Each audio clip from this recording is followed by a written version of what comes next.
Buletin Didik 7 Julai bersama saya Nur Alifah Ghani. Assalamualaikum dan salam sejahtera. Pendigitalan dalam pendidikan bukan lagi pilihan tetapi keperluan, terutama selepas negara dilanda pandemik COVID-19. Menteri Kanan Pendidikan Datuk Dr. Razzie Jidin berkata penerimaan pendigitalan dalam pendidikan lebih cepat ketika pelaksanaan Perintah Kawalan Pergerakan PKP. Justru Kementerian Pendidikan juga berhasrat untuk melahirkan murid fasih digital dan mahir selaras dengan hasrat kerajaan yang ingin memperkembangkan revolusi industri IR 4.0. KPM turut melihat pendigitalan menjadi sebahagian daripada inovasi untuk pedagogi, pengajaran dan pembelajaran PDP selain memperkasa sistem pentadbiran sekolah. Kita bercakap tentang pendigitalan dalam konteks penyediaan jadual sekolah. Kerana apabila kita bercakap tentang penyediaan jadual sekolah, selama ini apa yang dilaksanakan di sekolah adalah ianya dibuat oleh secara sama ada secara manual oleh penolong kanan pentadbiran ataupun ianya dibuat menggunakan sistem yang dibina oleh vendor yang berbeza. Jadi kita telah membuat ketetapan bahawa KPM akan membina satu sistem bagi membolehkan semua sekolah seluruh negara masukkan maklumat yang diperlukan, berapa guru mata pelajaran dan sebagainya. Maka sistem tersebut akan membantu sekolah membina jadual waktu dan memudahkan tugas-tugas penolong kanan pentadbiran tadi. Perkara itu disampaikan oleh Datuk Dr. Razzie selepas menghadiri anugerah penggunaan digital dan teknologi Duta di Ibu Negara. Hadir sama Timbalan Pengarah Sektor Dasar, Perancangan dan Penyelidikan, Bahagian Sumber dan Teknologi Pendidikan Saiful Hasnan Abdul Hamid serta Timbalan Ketua Pengarah Pendidikan Datuk Fakhruddin Ghazali. KPM juga dalam peringkat akhir membina sistem lebih teratur dan selaras untuk guru menyediakan laporan PDP kepada Pejabat Pendidikan Daerah PPD dan Jabatan Pendidikan Negeri JPN. Melalui sistem itu, guru tidak lagi terbeban untuk menyediakan laporan dengan format atau sistem berbeza kepada PPD dan JPN. Sementara itu, projek inovasi yang dihasilkan guru dan pelajar seharusnya diperkembangkan dan dikongsi dalam dunia pendidikan. Ini kerana ia bukan sahaja membantu proses pengajaran dan pembelajaran, malah boleh memudahkan pengurusan sekolah. We don't stop here. Saya nampak ada anugerah inovasi itu, anugerah inovasi ini tidak ada makna sekiranya inovasi itu kekal di situ. Inovasi ini adalah sesuatu yang perlu dikongsikan bersama. Bukan sahaja dalam konteks inovasi pelaksanaan business proses, tetapi juga inovasi dalam pendidikan. Sebab itu dalam proses transformasi pendidikan ini, dalam konteks kita memperkasakan pentafsiran bilik darjah, saya sentiasa tekankan kepada perlunya lebih banyak inovasi dalam pengajaran dan pembelajaran. Melalui anugerah penggunaan digital dan teknologi Duta, 19 kategori dipertandingkan disertai murid, guru PPD dan JPN, Sekolah Kebangsaan Taman Bukit Indah Johor dan Sekolah Menengah Pendidikan Khas Vocational Merbuk Kedah telah menerima anugerah khas pendidikan digital peringkat kebangsaan. Pengiktirafan itu membolehkan kedua-dua sekolah membawa pulang wang tunai RM6,000 berserta trofi. Duta memberi penghargaan dan pengiktirafan tertinggi terhadap komitmen murid, guru dan pemimpin pendidikan dalam menjayakan inisiatif pendidikan digital. Dalam perkembangan lain, KPM menghormati sebarang keputusan Lembaga Peperiksaan LP sekiranya pelaksanaannya diurus mengikut protokol yang ditetapkan. Datuk Dr. Razzie Jidin berkata ini kerana LP adalah badan bebas yang bertanggungjawab dalam konteks pelaksanaan peperiksaan negara. Ini berkaitan dengan urusan lembaga peperiksaan. Lembaga peperiksaan satu badan bebas, ya. Maknanya saya sendiri as a minister, kita menghormati protokol lembaga peperiksaan berkaitan dengan perkara yang dilaksanakan.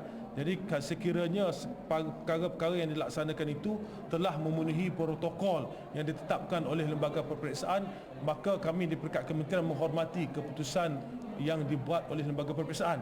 That's why I said ini satu independent body. Kalau menteri semua orang datang, menteri kata ini, that will create a chaotic scenario dalam konteks pelaksanaan peperiksaan.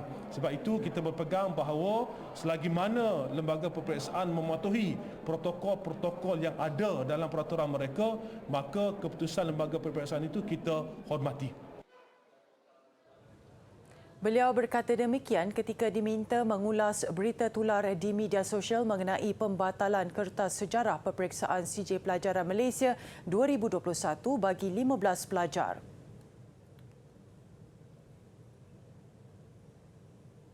Pelajar Maktab Rendah Sains Mara Parit, Perak, Erika Maisara Roslan meraih gelaran juara pertandingan pidato Koperasi Sekolah Peringkat Kebangsaan 2022. Kemenangan itu membolehkan Erika membawa pulang hadiah lumayan, wang tunai berjumlah RM10,000. Pertandingan ini membuka tirainya dengan penyertaan 118 pelajar dari pelbagai sekolah di seluruh Malaysia. Bermula dari peringkat saringan yang dijalankan secara dalam talian pada Jun lalu, 10 peserta mara ke peringkat akhir hari ini. Membawa tema peranan korporasi dalam membangun ekonomi negara, Erika berjaya menambat hati juri dengan keyakinan yang ditonjolkan. Tempat kedua dimenangi oleh Izzah Atirah Muhammad Idris dari Sekolah Agama Menengah Bestari Subang Jaya. Manakala Si Umasyan Cita dari SMK Shah Bandar Raya Klang meraih tempat ketiga. Pertama sekali semestinya saya lakukan pelbagai rujukan. Saya bertanyakan banyak soalan kepada guru pengiring saya, Cikgu Abdullah. Saya melakukan macam-macam persoalan dan saya perhatikan apakah tujuan utama pembangunan kecemerlangan ini dalam koperasi dan bagaimana koperasi ini berfungsi dalam negara kita, apa tujuan sebenarnya penubuhan ini. Hadiah disampaikan Menteri Pembangunan Usahawan dan Koperasi Tan Sri Noh Omar yang turut merasmikan majlis penutup. Pertandingan ini adalah salah satu usaha Institut Koperasi Malaysia mempromosikan sambutan 100 tahun Gerakan Koperasi di Malaysia. Ia juga bertujuan memupuk semangat berkoperasi dalam kalangan pelajar sekolah sekaligus mengetengahkan bakat generasi muda dan memperluas pengetahuan dalam bidang koperasi.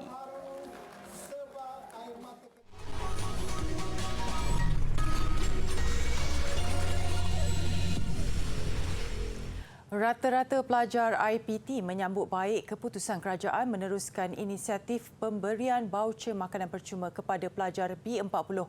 Mereka juga berharap skop bantuan lain perlu diberi penekanan khususnya keperluan dalam pembelajaran. Actually helps lah students sebenarnya sebab saya ada kawan-kawan yang actually ikat perut nak makan. Sebab kalau personally saya tak adalah experience benda tu lagi kan. Sebab kat sini banyak taraf hidup and sangat-sangat membantu sebab sekarang inflasi, barang pun makin mahal. Baiklah juga sebab kehidupan student ni menggunakan banyak duit untuk sebab yalah makan untuk sekarang ni pun dah naik harga dah, bahan-bahan mentah dah naik harga. So bila KPT umumkan dia orang keluarkan voucher macam tu, saya rasa okeylah. At least adalah potongan harga untuk setiap makanan tu. Selain itu, bantuan lain berbentuk peralatan pembelajaran juga turut diperlukan oleh pelajar-pelajar yang kurang berkemampuan. Golongan contohnya macam B40, maybe ni tak termasuk dekat arts punya course saja. The cost untuk study, kalau the hidden cost selain yuran, selain nak bayar college semua, contohnya budak arts kena keluar canvas, kalau budak engineering kena keluar duit untuk beli machinery dorang. Maybe macam maybe some people boleh afford, but this B40 saya sendiri nampak dorang nak kena kumpul duit dorang, duit makan, duit hidup dorang tu pun susah. Maybe dari segi setiap course dapat keluarkan bantuan daripada segi barang-barang yang diorang guna untuk pelajar. Ada juga yang mencadangkan bantuan ini ditambah peruntukannya supaya lebih ramai penuntut B40 mendapat manfaatnya. Boleh ditambahkan dari semasa ke semasa because it is not fair kalau some je yang dapat while others ada yang tak dapat kan. So why not kalau nak bagi tu golongan B40, kalau betul bagi dekat semua golongan B40 instead of macam pilih-pilih yang ni dapat yang ni tak dapat. Difahamkan dari 2016 sehingga kini, UiTM menerima lebih 40 juta ringgit daripada kerajaan yang dimanfaatkan lebih 50,000 pelajar dari seluruh negara. Voucher yang diberikan ini dalam tunai ini saya percaya pelajar boleh menggunakan untuk keperluan mereka lah, khususnya keperluan akademik ataupun keperluan peribadi, perbelanjaan harian mereka. Khususnya dalam keadaan sekarang kos-kos pun meningkat, kita maklum tentang hal tersebut. Maka sudah pasti dia akan membantu sedikit sebanyak pelajar-pelajar kita lah dari sudut menguruskan kehidupan mereka di kampus. Berkenaan Food Bank siswa pula, beliau memaklumkan pihaknya sehingga kini secara konsisten menerima bekalan berasaskan sumbangan daripada pelbagai pihak setiap bulan. Perbadanan Tabung Pendidikan Tinggi Nasional PTPTN pula wajar menaikkan pinjaman kepada pelajar di IPT bagi meringankan beban golongan itu. Ia khususnya untuk membantu penuntut yang menginap di luar kampus yang perlu membayar sewa dan mempunyai kenderaan sendiri. Timbalan Naib Chancellor Hal Ehwal Pelajar dan Alumni Universiti Pendidikan Sultan Idris UPSI, Profesor Madya Nur Khalid Salimin berkata perbelanjaan pelajar kini semakin meningkat berikutan kos sara hidup yang semakin tinggi. Kalau ditolakkan dengan yuran pengajian, lebih kurang 1,500.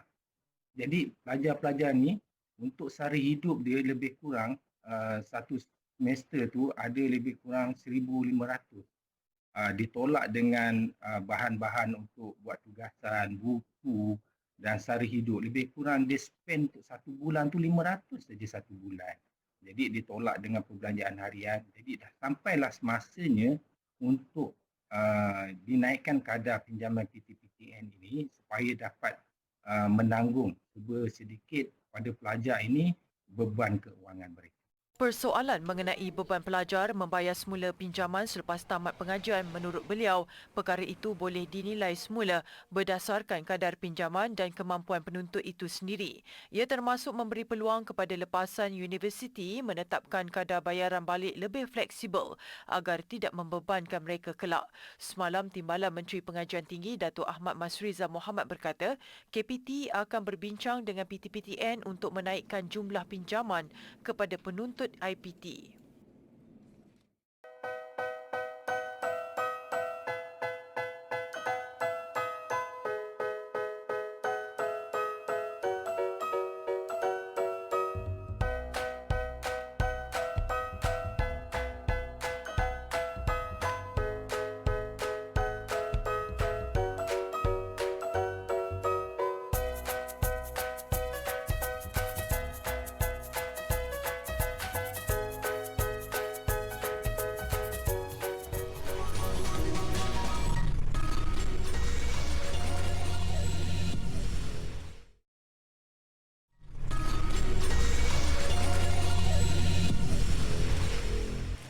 Harumichi Shibasaki menginjak usia 70 tahun ketika mula merakam video YouTube di rumahnya di sebuah perkampungan di Jepun. 5 tahun kemudian, warga emas ini sudah memiliki lebih 1 juta pelanggan menerusi tutorial seni yang dihasilkannya. Tidak seperti kebanyakan video di media sosial yang berlumba-lumba menarik perhatian, Harumichi menawan hati penontonnya dengan suara dan sifatnya yang menenangkan. Harumichi yang juga pesara guru mendedahkan idea memuat naik video ke alam maya datang daripada anaknya. Dia juga gemar mengajar serta berkomunikasi dan dengan jiwa pendidik dimilikinya, sudah tentulah ilmu seni yang dikongsi mudah difahami. Kebiasaannya dia melukis dan mewarna dan ada ketika turut menampilkan cucu-cucunya serta 2 ekor kucing peliharaannya. Berusia 74 tahun, kesemua proses penghasilan video dilakukan sendiri oleh Harumichi. Saluran Watercolor by Shibasaki turut menyediakan terjemahan bahasa Inggeris sekaligus menarik lebih ramai pengikut dari serata dunia. Selain YouTube, Harumichi juga aktif di Instagram, TikTok dan Twitter. いや、意外ですよ。だって僕の子供の頃はテレビもなかったんですもん。はい。そんな時代から思うと、こんな時代来るとは想像だにできなかったです。はい。ただ自分がそれに今直接ね、隅っこにいさせてもらって、もう夢のようですね。Bersifat realistik, Harumichi mengakui kelebihannya melukis mungkin boleh bertahan untuk 5 tahun sahaja lagi kerana faktor usia. Justru dia nekat untuk berkarya sehabis baik supaya peninggalannya dihargai. Ini pula mengenai artis muda dan karyanya yang unik. Memang banyak hasil seni menggunakan pelbagai medium ketika ini, namun melukis dengan mesin taip hampir tidak pernah didengari. Pada usia 25 tahun, James Cook telah menghasilkan potret selebriti dan mercu tanda popular menggunakan simbol dan huruf daripada mesin taip. Bekerja dari studionya di London, England, Cook menggunakan pelbagai jenis mesin taip untuk berkarya. Dia mula menghasilkan seni mesin taip pada 2014 ketika masih menuntut di college dan terjumpa konsep sama yang dibawa seorang artis pada era 1920-an. Cook menganggap cara itu tidak masuk akal sehinggalah mencubanya sendiri. I couldn't draw people's faces before doing typewriter art. In fact, I probably draw people better on a typewriter than I can draw freehand in sort of pen or pencil, just because I've done so many portraits. Tambah Cook, dia hanya membeli 3 mesin taip, selebihnya disumbangkan orang ramai yang memiliki mesin taip tetapi tidak menggunakannya. Tempoh untuk menyiapkan sesuatu lukisan pula antara 2 minggu ke 1 bulan. Ketika ini, Cook menumpukan perhatian untuk pameran karyanya yang berlangsung hingga Ogos. Dia juga berharap dapat mencatat nama dalam Guinness World Record dengan menghasilkan karya mesin taip terbesar di dunia.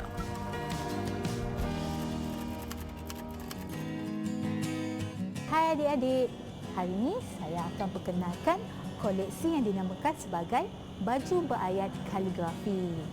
Baju berayat kaligrafi ini diperbuat daripada fabrik sutera merah dan disulami dengan jahitan daripada benang perak.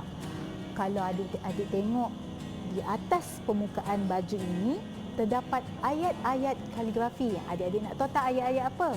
Kalau di bahagian atas adik boleh baca kalimah syahadah dan di bawahnya pula merupakan ayat-ayat daripada ayat ke-144 daripada surah Al-Baqarah. Kain fabrik sutera merah ini merupakan kain kiswah daripada Kaabah di Mekah dan dipercayai kain ini dibeli oleh seorang yang mengerjakan haji untuk dibawa pulang sebagai tanda kenang-kenangan.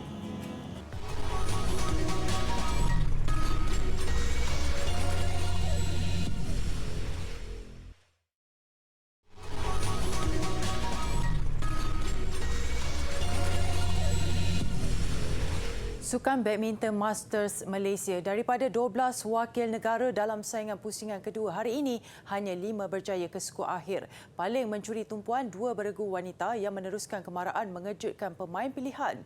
Bagaimanapun, cabaran negara dalam acara persorangan berakhir dengan tersingkirnya Eng Ziyong dan Goh Jin Wei. Tidak ramai yang meletakkan harapan tinggi buat Anna Chin Yi Cheong dan gandengannya Teo Mei Jing berdepan pilihan kelima dari Jepun Mayu Matsumoto dan Wakana Nagahara. Namun selepas mudah memenangi set pertama 21-11, keyakinan kian menebal buat pasangan negara. Mereka mengesahkan kemarahan ke suku akhir, menamatkan set kedua 21-15 dalam keseluruhan permainan yang cuma memakan masa 38 minit. Kecemerlangan Anna dan Teo bagaikan menyuntik semangat buat satu lagi beregu wanita negara. Pearly Tan dan M. Tina jelas berada dalam kelas tersendiri menentang beregu pilihan keempat juga dari Jepun Yuki Fukushima dan Sayaka Hirota.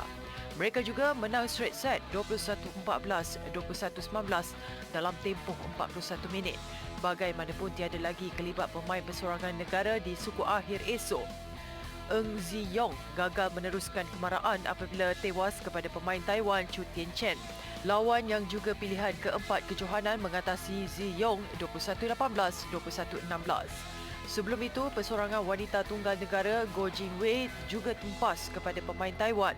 Menentang Tai Zu Ying, pilihan kedua kejohanan, Jin Wei bermula garang menang set pertama 21-16.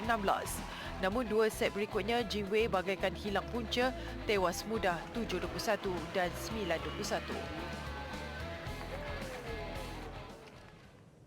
Bola sepak Piala FA, Terengganu FC mara ke suku akhir selepas menewaskan Kedah Darul Aman FC 1-0. Pertemuan berlangsung di Stadium Sultan Mizan Zainal Abidin, Kuala Terengganu. Asalkan awal Terengganu di hadapan penyokong sendiri membuahkan hasil menerusi tandukan Faiz Nasir pada minit ke-6. Babak kedua, Kedah pula meraih kelebihan selepas Terengganu kehilangan pemain import dari Senegal, Pepe Diakite, yang dibuang padang hanya 5 minit permainan bersambung. Kedah bagaimanapun gagal memanfaatkan kesempatan yang dimiliki untuk mencari gol penyamaan. Tuan rumah kental bertahan untuk keputusan 1-0 kekal sehingga whistle penamat. Terengganu akan menentang satu-satunya wakil Liga Premier, Kuching City FC pada suku akhir 23 Julai nanti. Kejuaraan tenis Wimbledon, Rafael Nadal dan Simona Halep menepati ramalan mara ke separuh akhir. Cuma mereka meniti jalan berbeza meneruskan kemarahan. Pada aksi suku akhir, Nadal berdepan pemain muda dari Amerika Syarikat Taylor Fritz. Tewas 3-6 pada set pertama, Nadal berhempas pulas bangkit memenangi set kedua 7-5. Namun Fritz sekali lagi mengejutkan apabila menguasai set ketiga 6-3. Nadal kembali memperkemas rentak menang set keempat 7-5 sebelum menamatkan set penentuan 7-5. Keseluruhannya perlawanan berlarutan sehingga 4 jam 21 minit. Pada separuh akhir nanti, Nadal akan berdepan satu lagi laluan sukar menentang pemain Australia, Nick Kyrgios. Kyrgios pastinya berbekalkan motivasi tinggi layak buat pertama kali ke kelompok 4 terbaik di Wimbledon. Dia mara mengalahkan pemain Chile, Christian Garin 6-4, 6-3 dan 7-6. Dalam saingan wanita, bintang Romania Simona Halep yang menjuarai edisi 2019 mengetepikan cabaran Amanda Anisimova untuk menempah tiket ke separuh akhir. Halep menang straight set 6-2 dan 6-4. Lawan Halep nanti pemain Rusia Elina Rybakina. Pada suku akhir, Rybakina menudukkan pemain kelahiran Croatia Ayla Tomljanovic 4-6, 6-2 dan 6-3. Pemandangan indah matahari terbenam dan aktiviti payung terjun di Gunung Azmar, Iraq mengakhiri buletin didik. Saya Nur Halifah Ghani, salam hormat dan kita jumpa lagi.